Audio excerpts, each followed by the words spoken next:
Podia-se saber alguma coisa sobre as pessoas lacradas como eram? Olá, seja bem-vindo ao canal Chave de Leitura. No vídeo de hoje a gente vai conversar sobre Ao Farol, da Virginia Woolf, romance publicado em 1927. A minha edição foi publicada pela LPM e tem uma ótima tradução da Denise Botman. É o quinto romance dela, publicado pouco antes de Orlando, e que a gente pode incluir na lista de obras mais modernistas dela, ou seja, de estilo narrativo um pouco mais ousado e transgressor.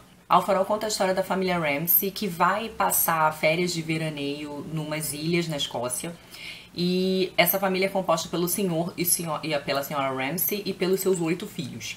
Eles vão com alguns amigos, alguns conhecidos, e o romance vai mostrar um pouco a dinâmica dessas pessoas. Ele é dividido em 3 partes: a janela, o tempo passa e o farol.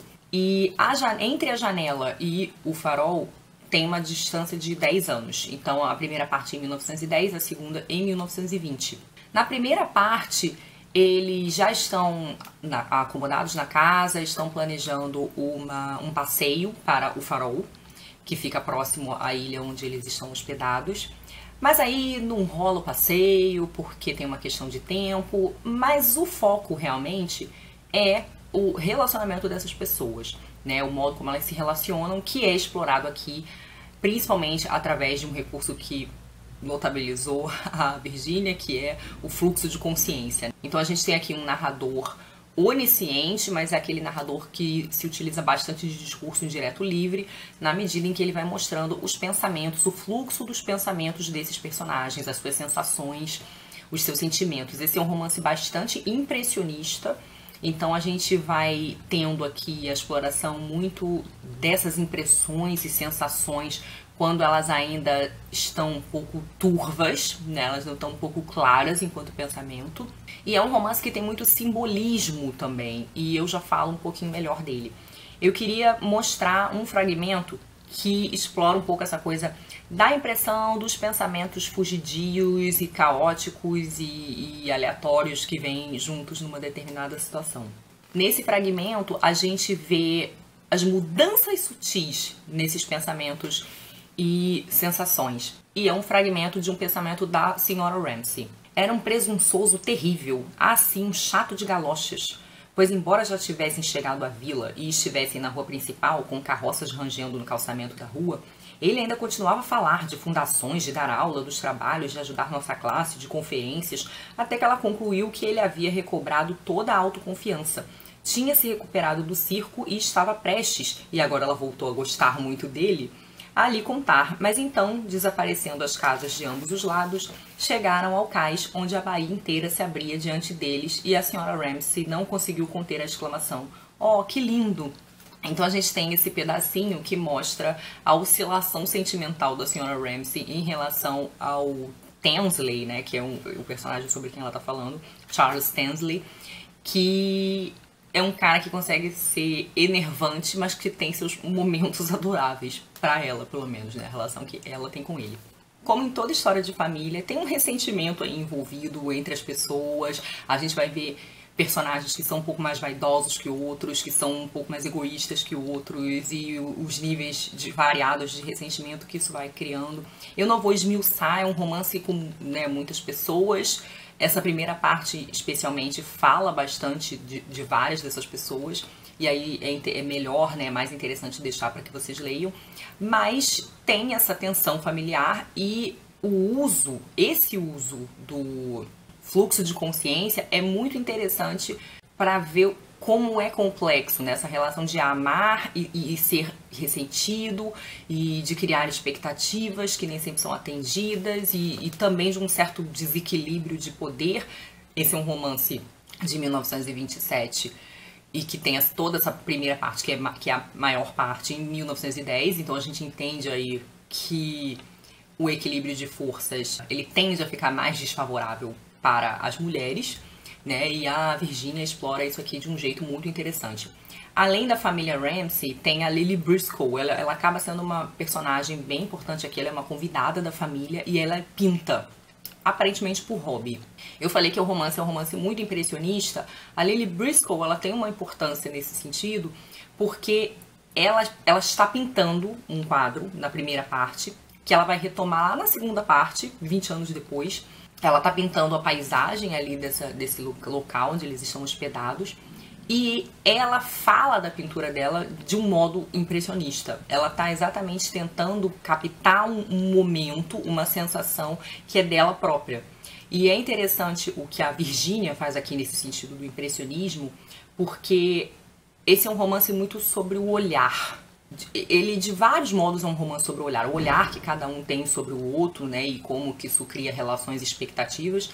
Mas a Virginia parece estar se apropriando aqui, e isso é muito modernista do ponto de vista da construção literária, das possibilidades de se falar desse olhar e dessa sensação e dessas impressões a partir das tecnologias óticas que se tem até o momento. Então a gente tem a câmera, a gente já tem um cinema aí já se desenvolvendo, a gente tem a própria pintura impressionista. E então, narrativamente, a Virginia vai fazer coisas aqui, ela vai narrar cenas como se ela fizesse um foco, vai focando numa determinada cena, que é algo que ela já tinha meio que feito em Mrs. Dalloway. Ao mesmo tempo, ela vai ampliando, até que as coisas vão ficando um pouco esmaecidas ou indiscerníveis no fundo. Nessa questão do impressionismo, a gente claramente vê coisas mais destacadas que outras dependendo da perspectiva, e isso tem muito a ver com a relação dessas pessoas aqui, o que elas intensificam na sua atenção, o que elas olham com mais atenção e o que elas negligenciam na sua atenção. E de forma muito impressionante, o romance é muito cinematográfico, porque a Virginia ela vai mostrar em vários momentos a imaginação dos personagens. Então, assim, a gente tem aqui uma narrativa que se usa muito de analepse, então ela cita muito, ela tem muitos buracos e pulos de uma situação para outra, mas ela também tem muito retorno ao passado. Então a gente tem uns flashbacks que a Virginia narra de modos muito impressionantes, porque ela faz uma sobreposição das imagens. Ela não conta o que está sendo lembrado.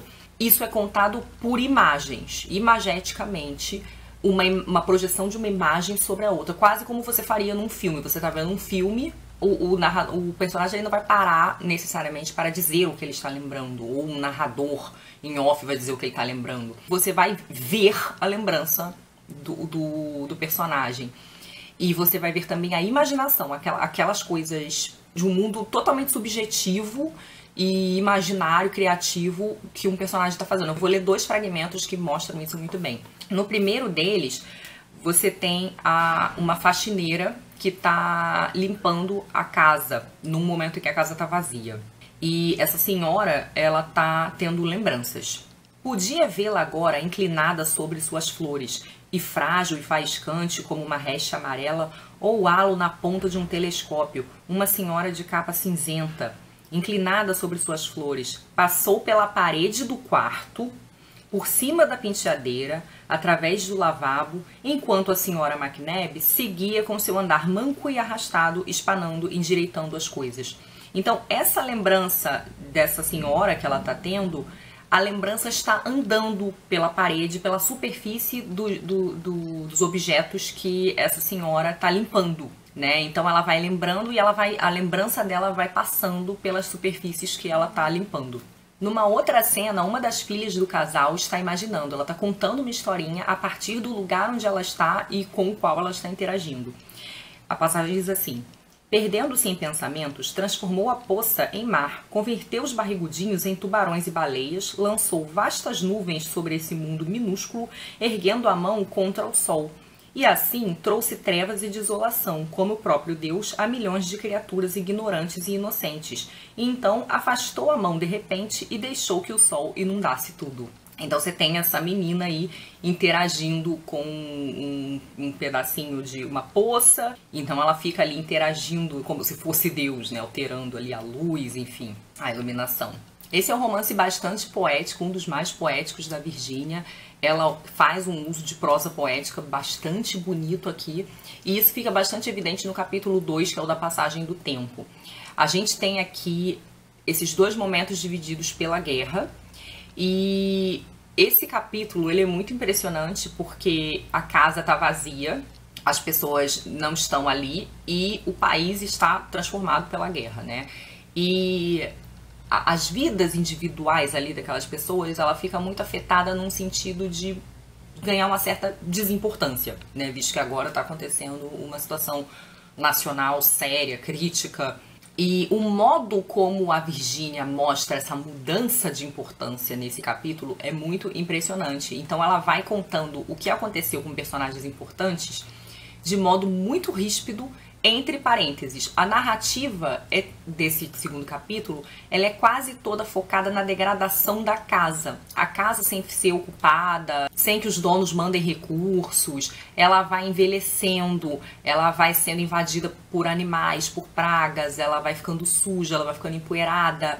E a Virginia vai mostrando a passagem do tempo nessa casa, a degradação dela, a corrosão dos materiais, a sujeira entrando, os animais, os ratos se apossando ali, né, dos restos. Ela fez uma coisa parecida num romance que ela escreve posteriormente, que é o As Ondas, onde ela vai explorar também essa questão da passagem do tempo, que ela explora novamente de um modo muito pictórico, né? Essa cena de passagem do tempo, onde não tem pessoas praticamente, né? Onde você tem ali, seria, a gente nos filmes às vezes vê como time-lapse, né? Aquela evolução da casa. E esse silêncio sobre as pessoas, e que fala muito sobre essa situação crítica da guerra, né? Criando inclusive esse contraste que literariamente é muito bonito da morte dessa casa praticamente, que vai ser, a casa vai ser resgatada depois, a gente não pode dizer que ela vai morrer, eles vão voltar para ela depois, mas a gente tem esse adoecimento dessa casa temporário, e que era uma casa muito viva, e de modo muito acessório e quase telegráfico a informação sobre o que acontece com os membros dessa família durante esse período aí duro da guerra. Eu separei um pedacinho para mostrar um pouco dessa prosa poética da Virginia. É uma reflexão da senhora Ramsay. Era estranho, pensou, como a pessoa, estando sozinha, se inclinava para coisas inanimadas, árvores, riachos, flores, como sentia que a expressavam, sentia que se tornavam uma unidade, sentia que conheciam a pessoa, em certo sentido, uniam-se nela. Sentiu assim uma ternura irracional, olhou aquela luz longa e constante, como por si mesma. Lá se erguia, e ela olhou e olhou, com as agulhas suspensas, lá subia, se espiralando no fundo da mente, erguia-se do lago do próprio ser, uma névoa, uma noiva ao encontro do amado. É bastante poético esse momento de autopercepção aqui da senhora Ramsay, que é uma figura importante nesse romance. A própria Virginia se referia a esse romance como um romance impressionista e simbólico. Impressionista, eu tentei explicar aqui um pouco essa questão do olhar e da descrição do olhar de modo bastante impressionista, subjetivo e apresentado com uma perspectiva ótica muito interessante, né, muito proporcionada pelas tecnologias existentes na época. A gente tem esse farol que, em relação ao mar e às ilhas, é uma espécie de símbolo, e em relação também a as figuras dessa família, é uma representação da constância e de um guia, né? Aquele que guia a direção e aquele que está sempre no mesmo lugar. Ele é uma segurança, ele está constante ali, né? Ele é um ponto para o qual você pode se voltar para se situar, né? E nessa família aqui, e nesse grupo de pessoas, a senhora Ramsay é esse farol, de uma certa forma. Ela é essa segurança e ela é, de uma certa forma, quem apresenta as direções, vamos dizer assim, para o bem e para o mal, né? Há quem vai gostar disso e há quem vai se ressentir disso. O restante dos personagens desse livro estão mais aparentados, vamos dizer assim, com a inconstância do mar, né? E assim que eles chegam, eles não podem visitar o farol porque o tempo tá ruim, então é perigoso fazer essa viagem. Então eles estão mais próximos da inconstância marítima e, ao mesmo tempo, eles estão, de certa forma, isolados como ilhas, né? Então, em grande medida, eles estão tão sós quanto as ilhas, e por isso a citação com que eu abri aqui o livro, né? Pode-se realmente conhecer alguém, né, lacradas como as pessoas são? O Sr. Ramsay, que é um escritor aparentemente reconhecido, famoso, né, um um intelectual, ele fica sempre repetindo alguns versos. Ele tem essa mania de começar a declamar poemas do nada. E ele sempre recita um verso que diz: pereceremos sozinhos. E esse verso é muito significativo aqui nesse livro, porque em relação à primeira metade, né, o período antes da guerra, ele parece estar falando do incomunicável, né, de uma certa forma dessa solidão inerente aos seres humanos. Como, e a gente vê isso através do fluxo de consciência, como as pessoas não conseguem dizer tudo que elas precisariam dizer, tudo que é para ser dito, tudo que elas sentem, como elas só parcialmente se mostram, e nesse sentido existe aí um silêncio. E existe uma solidão no sentido de certas áreas do sujeito inacessíveis. Isso muda depois da guerra, né? O significado de pereceremos sozinho muda depois da guerra. E coisas aconteceram, perdas aconteceram que marcaram muito, em especial o Sr. Ramsay. Então, quando ele diz pereceremos sozinhos na última parte do romance, né, o Alfarol, a coisa já tem um significado bastante diferente. Então esse verso é bastante aproveitado aqui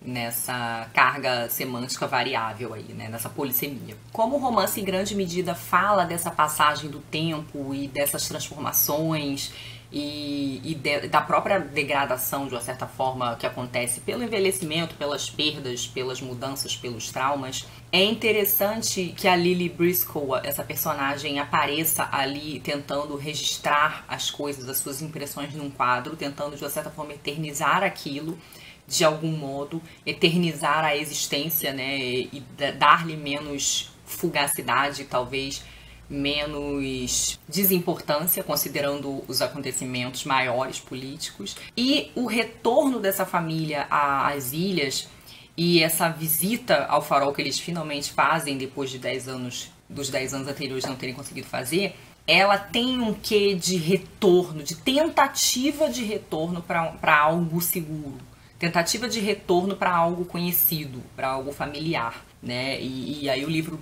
tem uma melancolia aí nesse sentido, se a gente parar para pensar. A Virginia, que é uma autora que pensava muito na situação das mulheres, né? Ela tem alguns livros sobre isso, Um Teto Todo Seu, ela escreveu vários textos sobre as escritoras, sobre as trabalhadoras, sobre o movimento sufragista, enfim. Ela vai pensar a situação das mulheres aqui nesse livro também. Ela sempre dá um jeito de problematizar, de uma certa forma, de algum modo, nos romances dela, né, a situação das personagens femininas. E a gente aqui, então, vai ter, principalmente nas figuras da Sra. Ramsay e da Lily Briscoe, essas discussões sobre a dinâmica da mulher com o homem. A Sra. Ramsay, uma senhora que é casada e que tem um equilíbrio complexo de forças com esse marido, que demanda muito dela emocionalmente, mas ele parece mais instável emocionalmente que ela. Há uma tendência de vários personagens masculinos desse romance a diminuir as mulheres, a fazer comentários misóginos. Mulher não sabe escrever, mulher não sabe pintar, e fazer comentários diminuindo ou depreciando, julgando mesmo as coisas que as mulheres fazem. E, no entanto, eles estão sempre solicitantes, suplicantes em relação a elas em questões emocionais, né? Então é quase como se a segurança emocional desses homens depende dessas mulheres que eles tanto diminuem. A Lily Briscoe é uma mulher que optou por não casar, ela não quer casar, ela gosta da vida dela como ela está. E isso causa uma perturbação também nas pessoas que ficam tentando entender isso ou alterar isso. E nessa dinâmica com esses homens que demandam atenção, né, que demandam que uma energia emocional lhes seja voltada, oferecida, ela cria momentos de conflito entre aquilo que ela quer dar e aquilo que ela não quer dar, e situações das quais ela quer sair. É muito interessante as reflexões que ela faz sobre isso. Então também eu acho um romance interessante porque traz essa reflexão da Virginia, né, sobre a existência feminina aí nesse início de século XX. Esse pode ser considerado um romance psicológico na medida em que ele explora diferentes níveis do pensamento, ele explora o devaneio distraído, as obsessões, certos condicionamentos, julgamentos que se faz sobre os outros, percepções idiosincráticas. Tudo isso está na riqueza da composição psicológica desse romance. É definitivamente um dos melhores romances da Virginia que eu li, um dos mais impressionantes. Eu gostei muito dele. Eu sempre falo aqui no canal sobre como pra mim é difícil ler Virginia rápido, é uma autora que eu preciso ler devagar. Eu acho que esse é um livro que faz bem consumir, ler, degustar devagar, porque ele é denso. Esse estilo modernista da Virginia, eu sei que ele funciona para muita gente que consegue devorar o livro. Eu admiro muito a arquitetura do texto dela, mas eu não consigo devorar. Não é o tipo de literatura que eu consigo devorar. Com exceção dos romances dela escritos de forma mais direta e tradicional, como Orlando e Flush, por exemplo. Mas Ao Farol, As Ondas, Mrs. Dalloway demandam tempo, eu preciso ficar um tempo com o livro degustando. Eu acho até que eu li esse livro em tempo recorde para minha relação com os textos modernistas da Virginia. Esse foi o que eu li em menos tempo, uma semana mais ou menos. Mas assim, tentando ler devagar, relendo várias passagens.